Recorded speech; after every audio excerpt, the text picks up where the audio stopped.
जब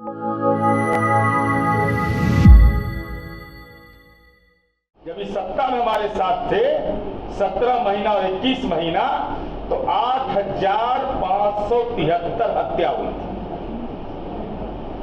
हत्या विभिन्न कारणों से 60% तो हमारे हत्या भूमि विवाद के चलते होता है।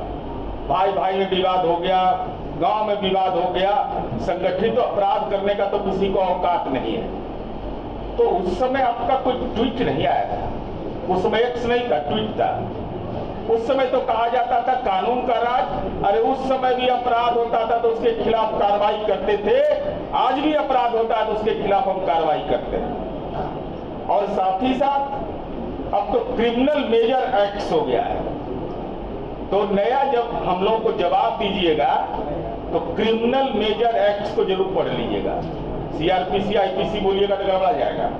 अब तो बदल गया, अब तो कानून की किताब भी उपलब्ध है और 1495 रुपया उसका दाम है, ज्यादा महंगा भी नहीं है। तो आपका तो अधिवक्ता सेल है आपकी पार्टी का, मंगवा करके हम लोगों के आरोप का जवाब दीजिए।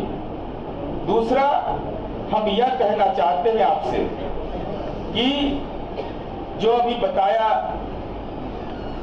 अंजुम आरा जी ने कि प्रति 1 लाख की जनसंख्या पर 166.3 1.8% की वृद्धि हुई।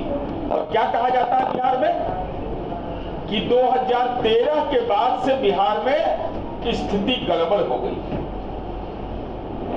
अरे यूनिक सेलिंग पॉइंट है हमारा कानून का राज, कोई बदलाव नहीं हुआ।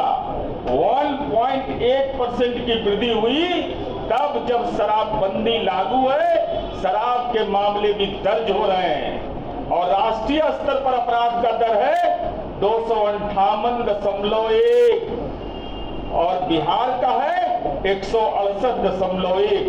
तभी वो अंतर समझ में नहीं आता तो कौन मदद करेगा। अरे ज्ञान तो बटैया मिलता नहीं है, बटाई मिलता है ज्ञान। तो ज्ञान तो किताब से, आंकड़े से, दस्तावेज से मिलेगा। और हम इसलिए इसे कह रहे हैं कि बिहार का अन्य राज्यों से तुलना कर लीजिए आप। बिहार, केरला सबसे शिक्षित राज्य है ना। केरला महागठबंधन के घटक दल की सरकार है ना, सबसे ज्यादा शिक्षित राज्य है ना, साक्षरता दर उसका ज्यादा है ना। वहां भी अपराध हमारा 158.8 है वहां का आंकड़ा। और ये हम इसलिए कह रहे हैं, अब अपराध में हत्या एक महत्वपूर्ण चीज है, किसी की होती है तो दुखद पीड़ाजनक है। अब हत्या के मामले में राष्ट्रीय स्तर पर बिहार का स्थान 14वां है और अपराध दर 2019 में 2.6 था, 2020 में 2.6 और 2021 में 2.3। और महिलाओं के मामले में तो अंजुम आरा जी ने आपको बताया, शराबबंदी के बाद जो महिला अपराध के दर में कमी आई है, ये देश के अंदर एक ऐसा मॉडल नीतीश कुमार जी ने स्थापित किया है।